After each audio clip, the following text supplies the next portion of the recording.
What if we suspended the past for a minute?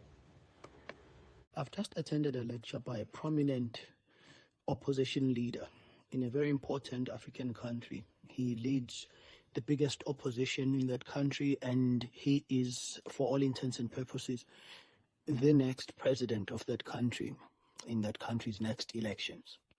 But I was struck by one thing, that this country, that this leader is soon going to be in charge of, it has an overwhelmingly young population. And this population of young people, they have vastly different considerations about power, politics, and what a politician is supposed to get done.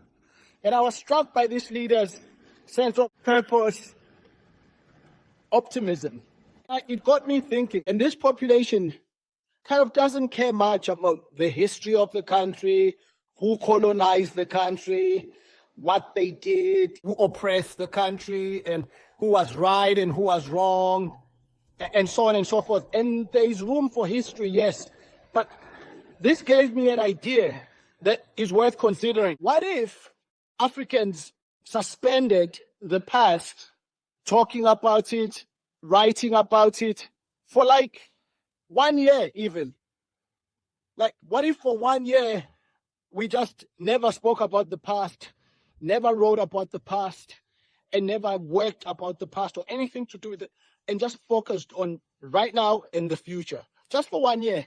What the young people want in Africa and most parts of the world has a lot to do with the future. So yeah, that's what I was thinking about when I left that meeting. The young people right now, whether this person did this to that person, it has very little to do with them getting food on their table, a good education, a life of dignity, and growing up and doing any profession that you want to do, starting a business, all these things.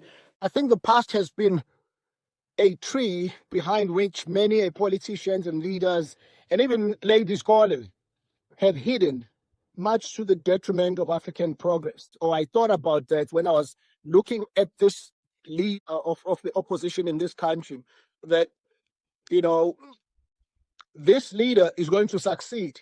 And that leader, for them to succeed, their people have to basically not obsessing about the past.